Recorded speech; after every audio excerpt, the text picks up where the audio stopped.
The Oakwood Country Club's annual charity gala was in full swing, crystal chandeliers reflecting off designer gowns and family heirlooms. I stood at the edge of the ballroom, sipping sparkling water while watching my sister Victoria hold court among the city's elite. And then, she laughed, her diamond bracelet catching the light. Amanda tried to apply for membership. Can you imagine? A real estate agent thinking she belongs at Oakwood? Her little circle of socialites tittered appropriately. I checked my watch. 20 minutes until the announcement. Speaking of belonging, Victoria's voice carried deliberately across the marble floor. Catherine, darling, what are you doing here? This event is for members only. I turned to face my sister, taking in her perfect updo and custom-made gown. I was invited. By whom? Her smile was pure venom. Surely not as a potential member. This club is for successful people, dear. Not. She gestured vaguely at my simple black dress. Whatever it is you do. If she only knew what I really did. What I'd been quietly building while she played society queen. Actually, I kept my voice soft. Mr. Bradford invited me. Something about an important announcement. Victoria's perfectly plucked eyebrows rose. William Bradford, the board president? I checked my watch again. 10 minutes. Don't be ridiculous. William would never. She stopped as the man himself approached us. Catherine, there you are. William Bradford, 70 years old and still sharp as a tack, smiled warmly. Everything's prepared. Shall we? Victoria's mouth opened and closed like a designer fish. William, what's going on? All in good time, my dear. He offered me his arm. Catherine? I took it, allowing him to lead me toward the podium at the front of the ballroom. Behind us, I could hear Victoria hissing to her friends, trying to make sense of what was happening. The microphone feedback cut through the elegant murmur of conversation. Ladies and gentlemen, William's voice commanded attention. Thank you all for coming to our annual charity gala. Before we begin the auction, I have an important announcement regarding the future of Oakwood Country Club. The room stilled. These people had been members for generations. Change wasn't something they welcomed. As you know, our club has faced certain financial challenges in recent years. Tonight, I'm pleased to announce that those challenges have been resolved, thanks to our new owner. The whispers started immediately. Oakwood had been member-owned for a century. Please join me in welcoming the new owner of Oakwood Country Club, Ms. Catherine Pierce. The silence was absolute. I stepped forward, accepting the microphone from William while scanning the crowd. There, Victoria, her face drained of color, gripping her champagne glass like it might save her. Thank you, William. I smiled at the assembled crowd. I know change can be unsettling, especially for an institution as storied as Oakwood. But I assure you, the club's traditions will be respected. I paused. Most of them, anyway. Victoria pushed through the crowd. This is impossible. You can't afford. You don't have the resources. I finished for her.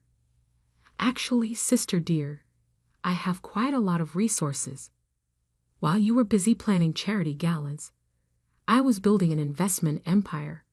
15 hotels, 12 residential developments, and now, I gestured around the ballroom, 1 historic country club. You're lying, she whispered. I nodded to William, who distributed folders to the board members. The transfer documents are complete. The staff has already been notified. And the first change, I turned back to Victoria, will be our membership criteria. Success, it turns out, isn't just about who you know or what you wear. You can't do this. She stepped forward. Daddy was a member here for 40 years.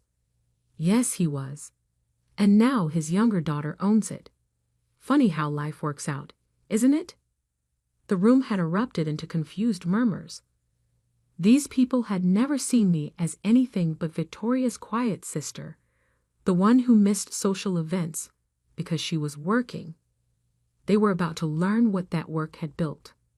Oh, and Victoria? I added, just loud enough for her circle to hear. About your membership. We should talk. I'm reviewing all applications personally now. I stepped down from the podium, accepting congratulations from stunned board members while Victoria stood frozen in place. My phone buzzed. A message from my real estate director. Hotel deal in Paris is done. You now own the building next to Victoria's favorite shopping spot. I smiled, typing back. Perfect. Next target. The marina where she docks her husband's boat. Because sometimes the best revenge isn't just buying what they value.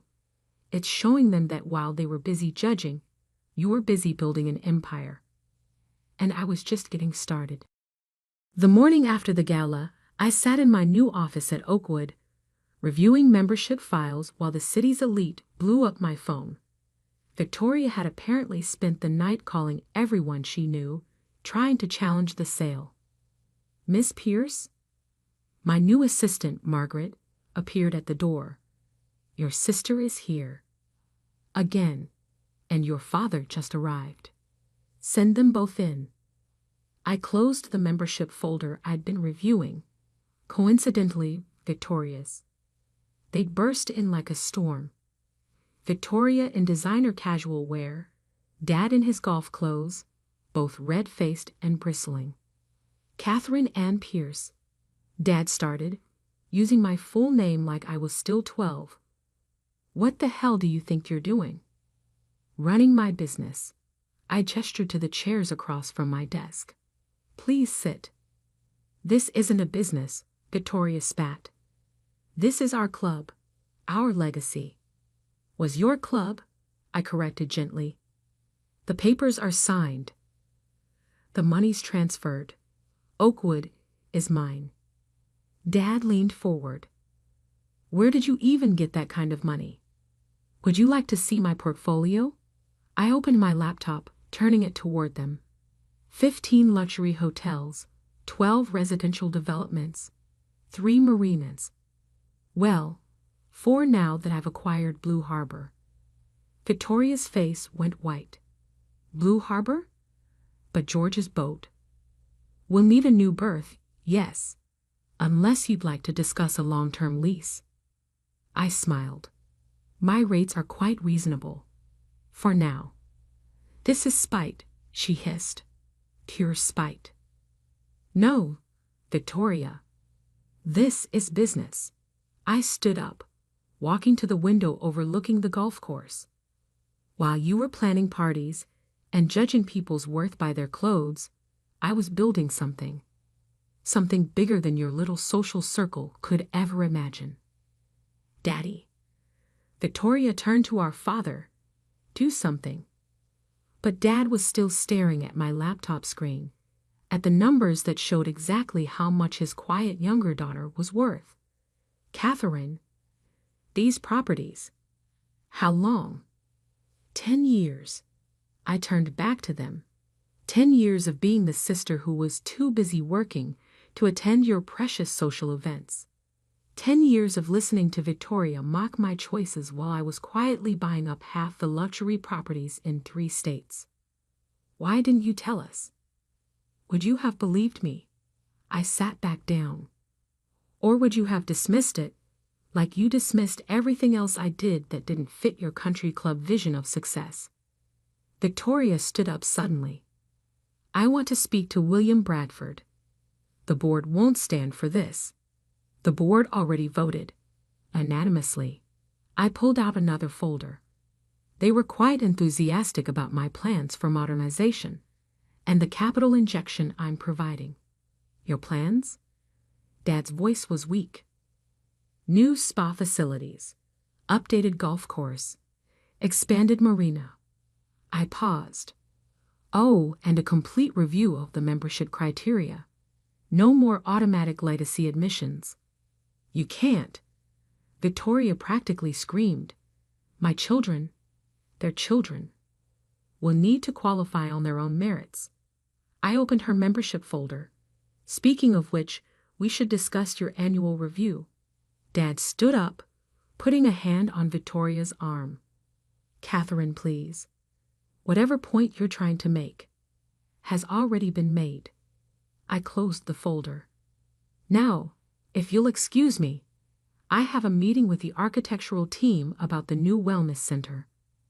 This isn't over, Victoria promised, her voice shaking. Actually, it is. I pressed the intercom. Margaret, please show them out and send in the architects. After they left, I checked my phone. 3 missed calls from Mom, dozens of texts from Victoria's social circle, and 1 message from my investment director. Paris hotel renovation approved. Starting next week. I smiled, typing back. Perfect timing. Victoria usually shops there during Fashion Week. Because sometimes success isn't just about proving them wrong. It's about building an empire so vast they can't ignore it. And every property, every acquisition, every business deal was another brick in that empire. My phone buzzed again. William Bradford. Board loved the renovation plans. Victoria's friends are panicking about membership reviews. Good, I replied. They should be. Because I wasn't just changing a country club. I was changing the rules of their entire game. And I was just getting started. 6 months later, Oakwood Country Club had transformed. The new spa gleamed with marble and glass. The golf course had been redesigned by a world-renowned architect, and the membership roster had changed dramatically. I sat in my office, reviewing the latest applications. Amanda, the real estate agent Victoria had mocked, was now our newest member, her successful agency and charitable work easily meeting our new merit-based criteria. Meanwhile, half of Victoria's social circle had failed their membership reviews. Miss Pierce? Margaret appeared at my door. Your mother's here. I looked up, surprised. Mom had been conspicuously absent since the takeover. Send her in. She entered tentatively, looking elegant, but uncomfortable. Catherine, the club looks amazing. Thank you. Please sit. She perched on the edge of the chair, clutching her designer handbag. Victoria's not doing well. I heard. Losing her membership must have been difficult. It's not just that. Mom shifted. Her friends, her social standing, everything's changed. And now with the Paris hotel.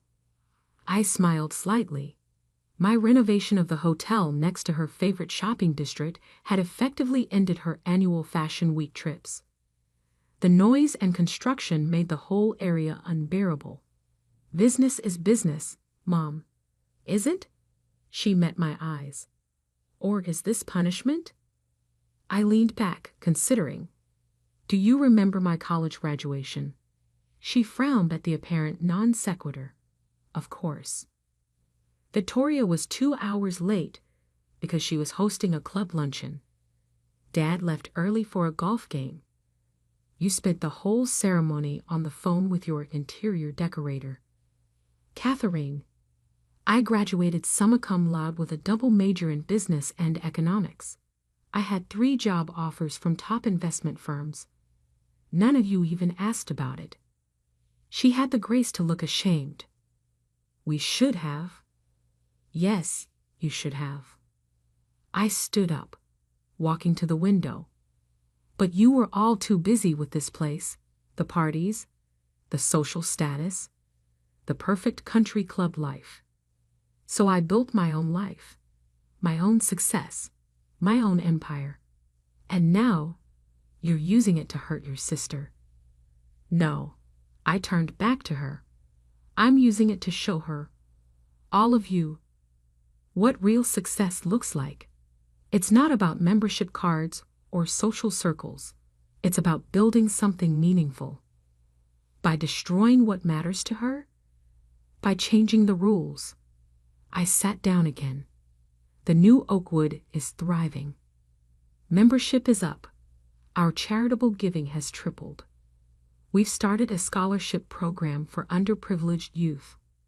When was the last time Victoria's social circle did anything that actually mattered? Mom was quiet for a long moment. I saw the new membership list. Amanda Reynolds, the real estate agent, who built her agency from nothing and runs 3 homeless shelters. Yes. And Victoria could reapply if she meets the new criteria. Success, community involvement, actual achievements, rather than inherited status. Mom stood up slowly. You've changed everything. No, Mom. I just showed everyone what was always possible. I pulled out a folder. Here, your membership review is next week. I suggest you read the new criteria carefully. After she left, I walked down to the new spa complex. Members greeted me warmly, not with the fake social air of before, but with genuine respect. These were people who'd earned their place here, just as I had earned mine. My phone buzzed. A message from Victoria. I heard Mom came to see you. I want to talk. I typed back, my office. Tomorrow. Bring your CV and community service record. Because sometimes the biggest victory isn't in the taking, it's in the transforming. I hadn't just bought their precious club, I'd changed what it meant to belong. 1 year later, I stood at the podium during Oakwood's annual charity gala. The room looked different, more diverse, more accomplished, more real. Last year, I addressed the crowd. I stood here as the new owner. Some of you were shocked. Some were angry. Some predicted disaster. I paused, looking at Victoria in the back of the room. She'd earned her way back in, eventually, starting a foundation for educational equality and actually making a difference. But look at us now. Our membership is stronger than ever. Our impact on the community is greater. We've proven that true success isn't about who you know or where you come from. It's about what you build, what you achieve, what you give back. After the speech, Victoria approached me. You were right, she said quietly, about everything. I nodded. I know. I just never understood. While I was planning parties, you were planning. An empire, I finished. And now you understand what real success looks like. Because sometimes the best revenge isn't just winning the game, it's changing it entirely. And as I looked out over my transformed club, at the new faces and new energy and new purpose, I knew I'd done exactly that. My phone buzzed one last time. My investment director. Ready to start on the next acquisition?